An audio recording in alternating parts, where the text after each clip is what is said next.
Okay, if you can read this on your own, go ahead and pause and then scroll.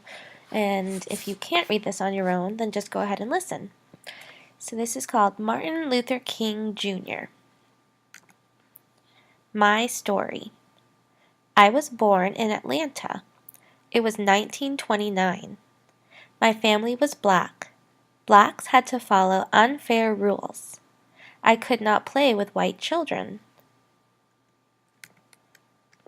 I was smart. I was a good speaker. I went to college. I became a pastor. Look at this little clue here. He's holding a Bible. So what do you think a pastor is? I met Coretta Scott. I married her. We had 4 children. Whites and blacks still lived apart. We ate in different restaurants. We sat apart on buses.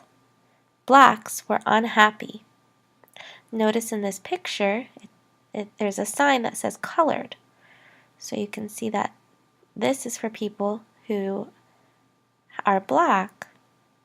So they had separate things. I wanted to change things. I liked Gandhi's ideas.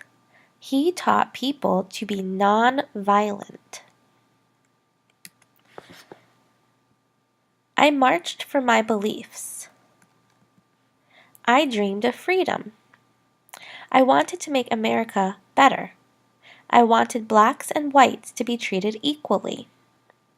Sorry about that. This picture is from my learning video. You'll see it later. Some people agreed with me. They wrote laws. Everyone must be treated the same. I was celebrated for my work. In your learning video, you'll learn how we celebrate Martin Luther King today. So look for that. But my work was not done. I had more dreams. I wanted world peace. I wanted to help the poor. Before I could finish my work, James Earl Ray killed me. I was an important man. I fought for equality and justice. This is a good question. What would you like to ask me?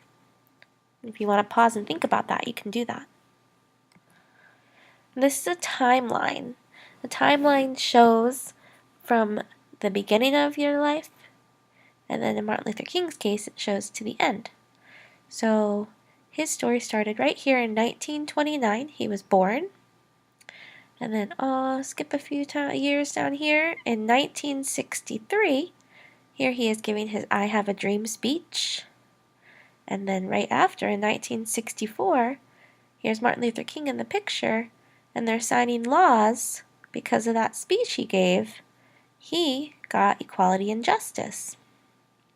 And then here in 1968, not long after all of his hard work, he was killed. He died.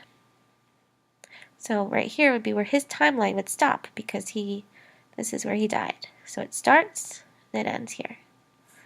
So a timeline just shows life over time. Alright, go ahead and you're going to do your learning video next.